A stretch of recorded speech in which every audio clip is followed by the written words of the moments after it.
How many of you have heard of Event 201?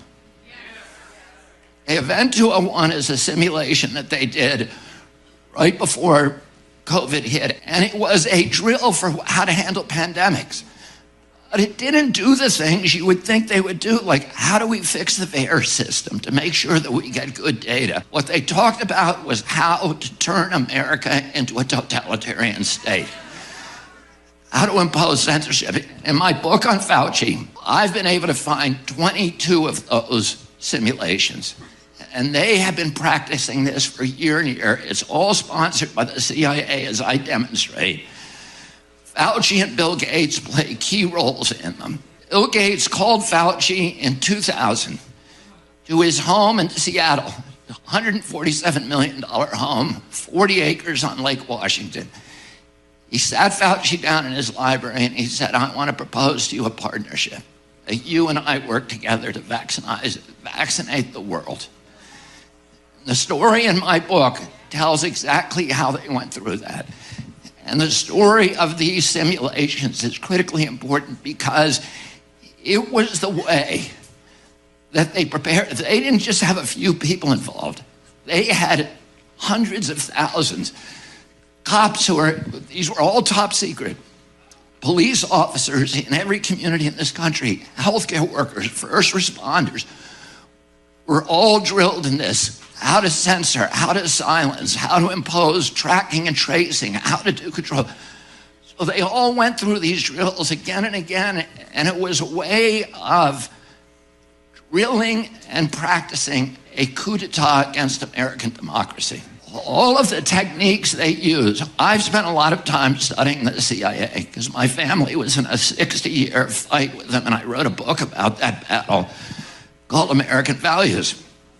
But I've read all of their manuals, and they have techniques for going into indigenous countries and causing chaos, shattering the societies, destroying the economy, creating social distance between people so that there's no unit cohesion. And then when everybody is demoralized and destroyed, coming in with a centralized control and imposing, as they did with all of us, they locked down America in a hostage taking. And they impose something that is part of their technique, which is called Stockholm Syndrome, where the captive becomes grateful to their captor and identifies with them and understands, comes to this belief that the only way that they can save their lives is through absolute obsequious obedience to their captors. And all of these drills were intended to impose and to induce that condition in the entire public. And I'll tell you one other thing. The CIA did a series of mind control experiments back in the 60s and 70s called MK Ultra and Project Artichoke. And one of the famous experiments was called the Milgram experiment. And the Milgram experiment, and you guys look it up, Milgram experiment. What they did is they brought volunteers from every walk of life, college professors, construction workers, everybody. They put them in a room with a doctor in a lab coat, a figure of authority. And he would tell them, turn up the electricity and shock the person who's in the next room. That person was an actor.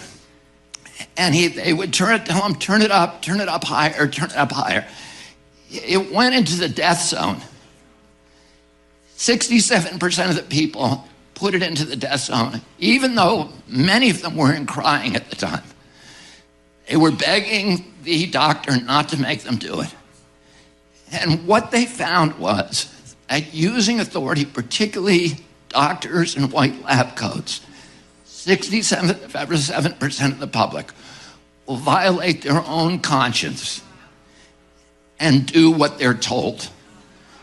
All of this was orchestrated. They put doctors in charge of America, speaking of authority, never showing us any science, but ordering us what to do. And as you read my book, you're going to see all of the direct CIA involvement. And I name the person, I name the officers. year after year that were directly involved, partnered with Bill Gates, partnered with Tony Fauci, creating these scenarios in anticipation